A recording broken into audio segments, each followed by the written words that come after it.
Hi, I'm Chris Roselli. And I'm Kevin Miller. Welcome to Western Window, the show made for you by students at Western Washington University. In today's Western Window, we'll find out more about a local sustainability camp designed with kids in mind. We'll chat with one Western alum who is changing the world with compassion. And we'll experience a Mars invasion right here in Bellingham.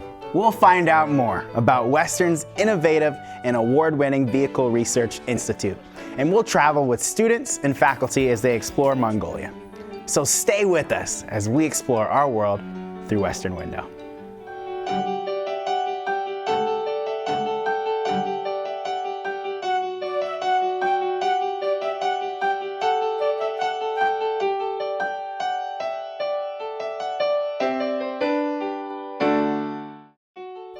Western alumna Emily Hine has more than 25 years of experience in fundraising, philanthropy, marketing, and public speaking. And she has helped raise $150 million for nonprofit organizations across the United States.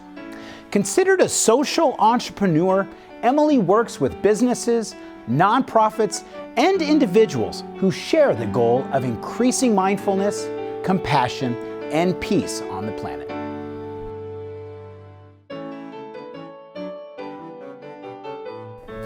Hey there, I'm here with Western alumna from the class of 1989, Emily Hine, who is the founder and CEO of Hindsight Consulting. Clever name, by the way. Thank you. Yeah, thank you so much for being in the studio with us today. It's my pleasure. And taking a break from quite a busy schedule that you have. So Emily is a Western alum, but also has worked for a variety of companies in your time since graduating from Western. It's been a great journey for me, and I have to say that Western launched me into the world in a wonderful way. After I graduated in speech and broadcast, actually it was before I graduated in speech and broadcast that I had the opportunity to do an internship at Junior Achievement. And that really got my heart ignited into kind of the working world before I even had the opportunity to choose a professional career.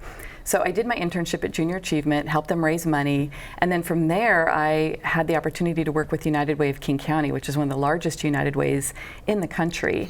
And what was beautiful about that job is that I had exposure not only to the nonprofit organizations in the Pacific Northwest, but also to the corporations. And I got to see both sides of philanthropy.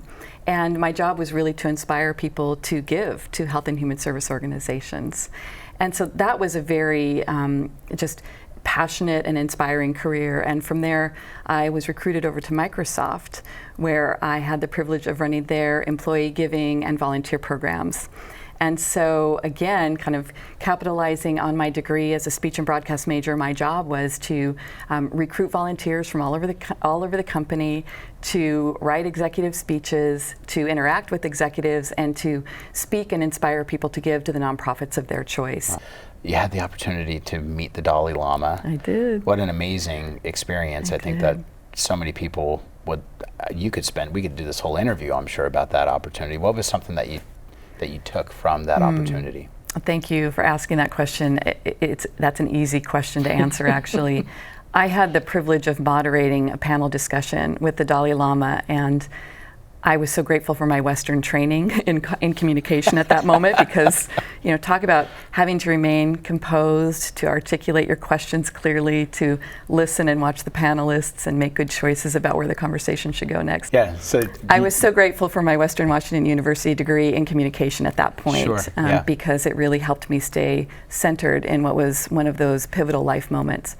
And I asked the Dalai Lama about what the next steps should be for us. We had gathered 150,000 people over 5 days. Millions more were watching the messages that we brought to the table about compassion and the neuroscience of compassion. And I asked His Holiness, what's the most important thing we can do to keep this compassion movement going? And he said, compassion education. We must continue compassion education.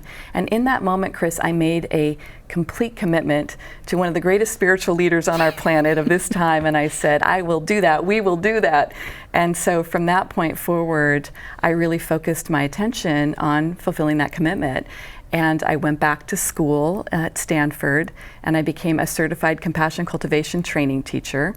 And coincidentally, the Dalai Lama's interpreter, Thupten Jinpa, who was also on the stage that day I made the commitment, is the one who created the curriculum that I am now able to teach to individuals and corporations around the world. So I'm so grateful for that moment and that commitment. What kind of advice would you provide for our students who come to Western, because that's one of the main core focuses of our university and the academic experience? You know, our students are one of the biggest feeders of volunteers into the Peace Corps. Our students contribute more than 1 million hours of community service to the local community every year. And our motto is active minds changing lives. That's a huge component to the experience here. And so I think a lot of our students and our alumni are going to be sitting here watching saying, wow, this is what I want to be doing. And what would you tell these people? Great question. And first of all, I have to say 1 million hours of community service a year, that is huge. Yeah. We're really proud of that. Wow, I feel proud of my alum. So there are a couple things I would say. You know, the first is to continue those acts of service no matter what you're doing. If you're choosing a for-profit job or a nonprofit job, you know, find those things that ignite your heart. Find those things that break your heart, actually, and those causes that you really feel strongly about in terms of making a difference in the world. So, for example, if cancer is a cause that's touched your life, then find a way to be of service to help find a cure for cancer. Sure. If animals are your passion, find a way to help rescue animals. Really listen to your heart, no matter what career you choose, and decide to continue to be of service in the ways that you can. So that's the first thing. The second is, my internship was the huge jumping off point for me. I feel strongly that before graduating, working at Junior Achievement and really starting to see, okay, what's the real world like before I graduate, gave me an insight into kind of both the nonprofit and for-profit sector, so I could be thoughtful about my choice right after school. But I think what's most important is to stay in integrity with yourself and do things that feel aligned with both your head and your heart. And if you choose a corporate career, that's absolutely fine, but don't lose sight of the fact that we are here to be of service to each other and to the world, and that you want to make room in your life for that because it will be fulfilling no matter what career choice you make. That's a good point. Well, thank you so much for coming into the studio. It is really, really nice to meet you. Western alum, class of 1989. You can learn more about Emily on emilyhine.com. Thank you so much again for coming in and spending time with us. Thank you so much for having me, Chris. All right, thanks so much.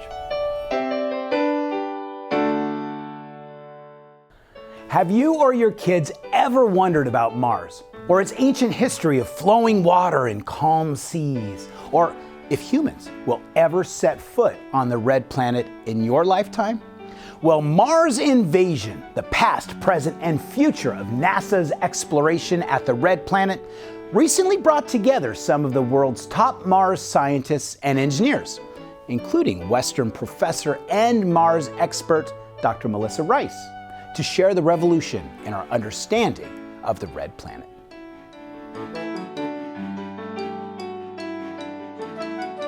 Hello, Bellingham. Bill Nye here, CEO of the Planetary Society.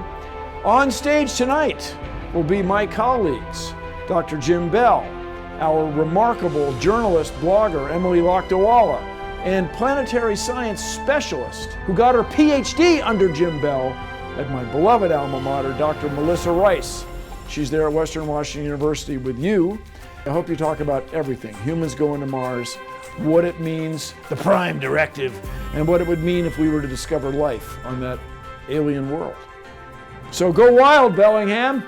Turn it up loud. I'm Jim Bell. I'm a planetary scientist and a professor at Arizona State University in Phoenix. I am Dr. Melissa Rice. I'm a professor at Western Washington University. I'm Justin Mackey, and I am an imaging scientist at the Jet Propulsion Laboratory. I'm Emily Hine. I'm the senior editor and planetary evangelist for the Planetary Society, and yes, that is my official job title.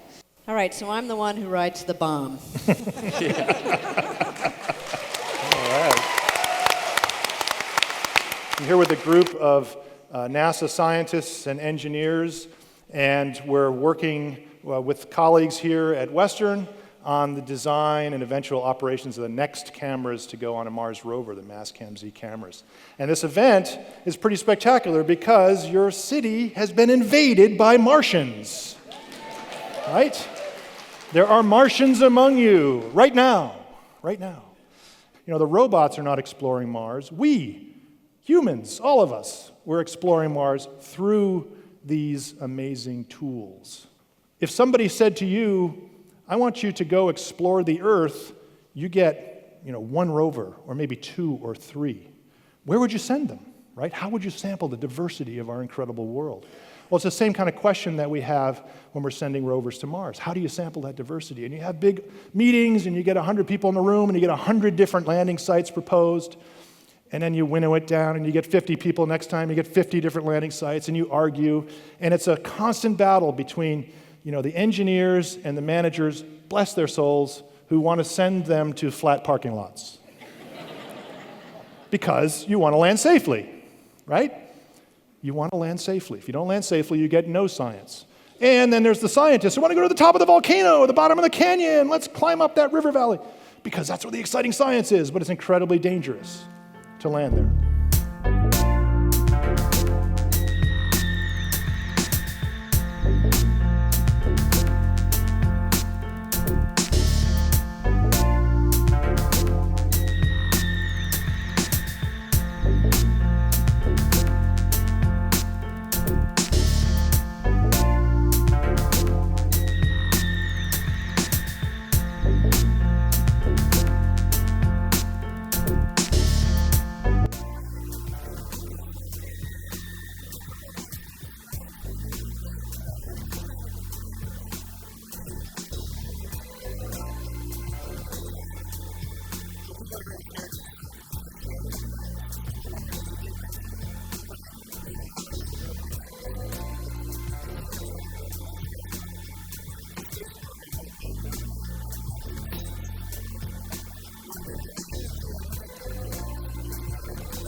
We are at home in front of our televisions, eyes glued to the screen.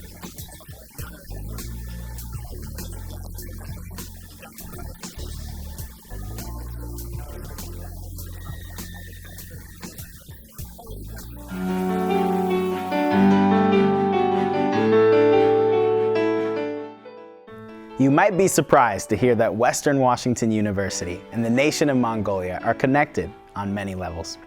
Western has one of the world's most important collections of Mongolian books, the Center for East Asian Studies, and the Henry Shore Scholarship in Mongolian Studies. Interest is growing across the university to make those bridges even stronger. Recently, a group of students and faculty had the opportunity to travel throughout Mongolia to learn more about the country, its people, and some of its challenges.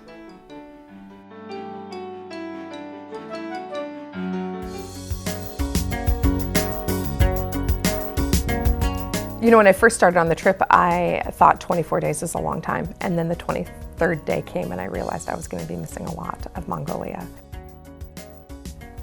We were going on this study abroad trip to learn about women in leadership in Mongolia. It's very easy to assume that Mongolia is a very isolated country, or that its connection to the globe is some way representative of our stereotypes about it, but it's so much more.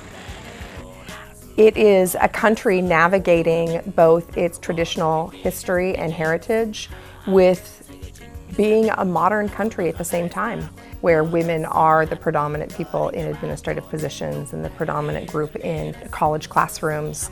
So it's interesting how similar and yet how different Mongolia is to the culture that we experience here in the United States.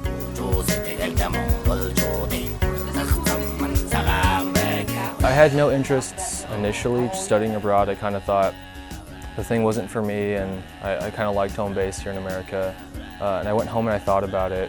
I knew, I think it was time to kind of get out of my comfort zone. You get to kind of experience the world in a nurtured kind of way, because we had a group with us, so you weren't completely solo, so you had some people to fall back on.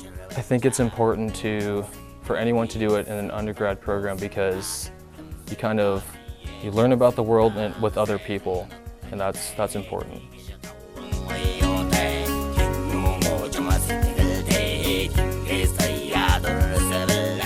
There's a lot of assumptions that Mongolians are only nomadic I think there's a lot of assumptions that, based on the history of Genghis Khan, that is misrepresented often, that they don't respect women.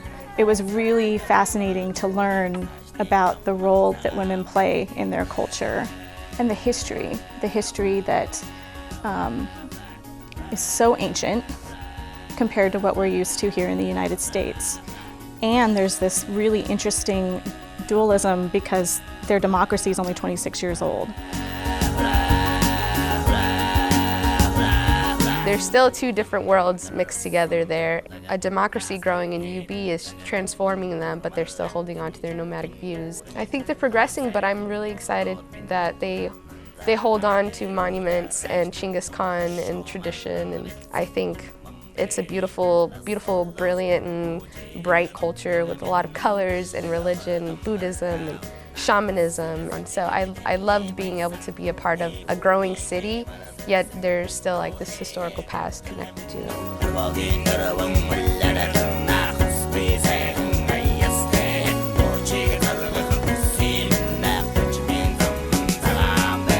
Seeing a lot of the history and like the culture at like different monuments and things like that, it was really cool to really learn about like the culture and where Mongolia came from.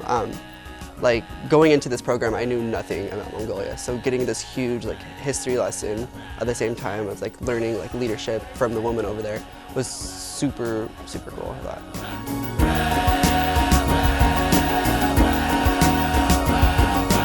We had lots of discussions as a group about the different people we met and things we were doing. Well, basically the whole trip was classwork though. Like really going to the museums and talking to the different people was really our classwork, and that was the most amazing part about learning in another country. I adored being able to stand back and watch students get excited about the place that we were at. And I loved watching them take pictures. And I loved the sense of a discovery on their face when their eyes would get big and they'd be so excited about learning this new thing or seeing this new thing.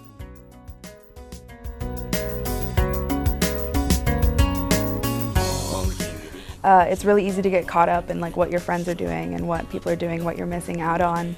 But I think once I kind of set down all of my social media and just kind of really let myself be immersed in this experience, that was when things really started to click and it really started to feel like home.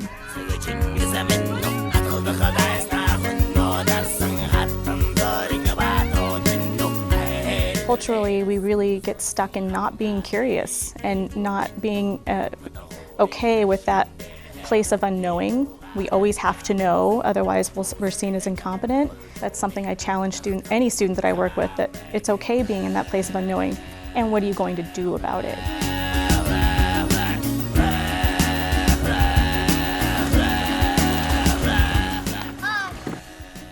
We don't get very many opportunities to see the world, and you learn so much from other people and other cultures that I don't think any of us will ever be the same. I think I took away a lot from this trip. I think I learned a lot about myself. I think I learned a lot about how to have a different perspective and how to see things from a different light. I think there's only so much you can learn from books and pictures and movies, and not all of those are going to be accurate. And that's why I think it's really important to go out and explore it all, because the kind of self-awareness and kind of global awareness I've learned from this trip, it's kind of made being a global citizen much more important.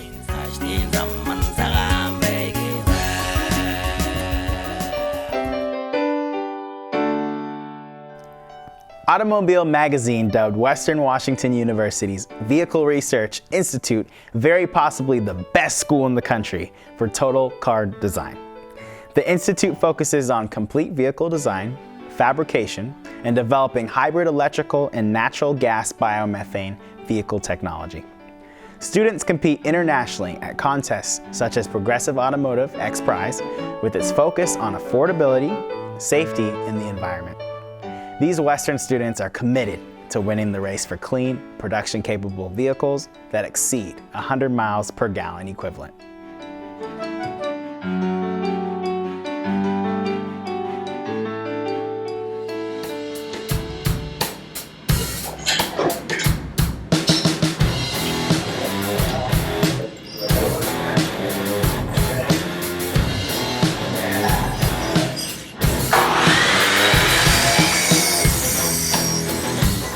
My name is Matt Rhodes, and my major is Industrial Technology Vehicle Design. When I was interested in the major, other people, like senior members, were like, get involved in a project. This is how you learn, and you get to build really cool things. So that was pretty much how it was. Is I kind of had someone nag me to go to meetings, so I started going to meetings, and at first was intimidated by everyone who seemed like they knew what they were doing. I didn't know what I was doing. At least I felt like I didn't know what I was doing. It took me about a year to really get like a strong hold on what to do on the team, but that was kind of how things started out. It started out kind of slow and ramped up from there. Funny thing is we started as a team tracking hours to kind of get people interested and more aware of how much time people are spending in the shop. And it's a good way to kind of have time management, but also say, hey, these are the senior members. They put this much time in. Can you beat them? And so on average, I'd say 50 to 60 hours a week. Spring break, I was probably at 68 to 70 hours in the shop. Once you spend so much time in the shop with these people, you end up knowing them ridiculously well. So they're no longer just this person that knows something that you don't, which is intimidating. They're a friend that you can just say, hey, I don't actually know what I'm doing. And sometimes they'll be like, I don't know what I'm doing either. So it's a good way to collaborate. It's a good way to really learn the situation you're in. Because I think one of the biggest things that I had to teach myself was that not everyone knows everything. So I think the biggest challenge this year has been the Formula SAE car, and we're still in the process of getting it to the point of driving. And due to a lot of reasons, sometimes we get caught up in a problem that takes 3 weeks instead of 2 weeks, or 4 weeks instead of 1 week. And so I think the biggest issue, the biggest hurdle is time itself, because everything takes a slight bit longer than you would expect it to. Our competition is, I think, it's about a month now. So it's June 16th, 17th, and 18th, I believe. So we have a little more than a month to go.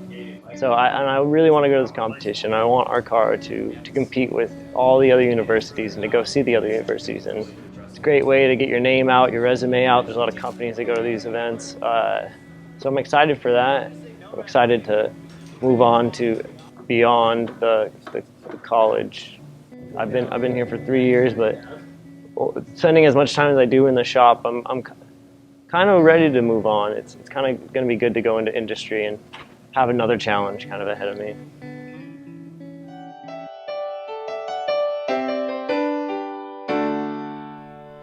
At Camp Lutherwood in Bellingham, salmon spawn in the creek. The old-growth forest is home to many critters, the soil is rich, and the hiking trails are numerous.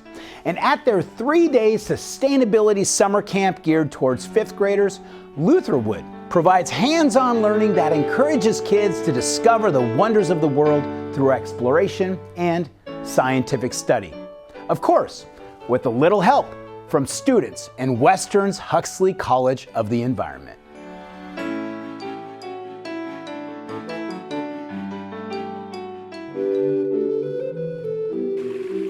My name is Thomas. I'm Kelsey. I'm Lily. My name's Leon. My name's Alex. My name is Gus. My name is Scarlett. I'm Sonora. I'm Pepper. When I first heard about it, I got super excited because I was excited to learn about like nature and how stuff works. I wanted to go because it's educational about nature, and I really like nature.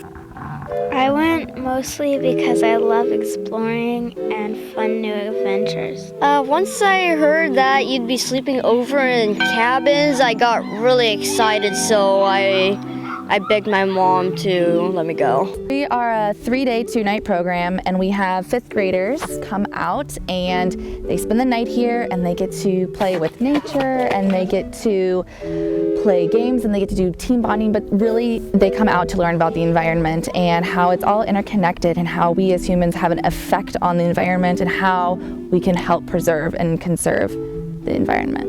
We've been learning about nature and bugs and ecosystems and stuff. I learned about different microorganisms in the water. We did some stuff with erosion, some stuff with some like water bugs.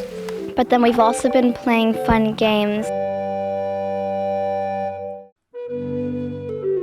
I am attending Western in the elementary education certification program. I plan on being an elementary school teacher, probably 3rd or 4th grade. And I heard about Lutherwood through one of my advisors. They let me know about the opportunity, and I thought it was a great chance to teach kids outside of the classroom about environmental issues, conservation, sustainability, and really just get them out of the classroom and into nature where they can experience it themselves. All of the lessons that we do are very experiential, and so they're very hands-on and they're very kinesthetically friendly. So the kids are not sitting in desks. They're not being told to sit still and be quiet.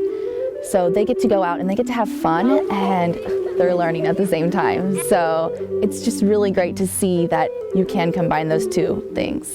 They have so many questions, you know, it's really interesting to see the types of questions that they had because, you know, they're so open to new information, you know, they want to know and they're not afraid to ask it. And the fact that they're asking it is just what really keeps me going. Just how curious the kids are, that's what really is fun.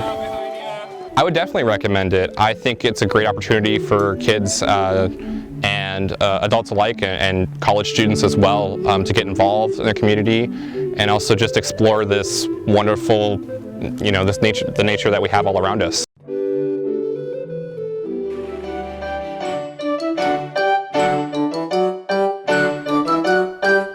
That's it for this episode. We'll see you next time as we explore our world at and around Western Washington University. Western Window is proud to partner with the following student publications. Clipson Magazine is published twice each quarter and includes features, multimedia, and issues that affect lives across the greater Bellingham area. You can find it online at clipsonmagazine.com. The Western Front is the official newspaper of Western Washington University, published by the Student Publications Council and funded by your advertising dollars. The Western Front. Get it first, get it right, at westernfrontonline.net. The Planet is Western Washington University's award-winning quarterly environmental publication and the only undergraduate environmental magazine in the United States. Explore The Planet online at planet.wwu.edu.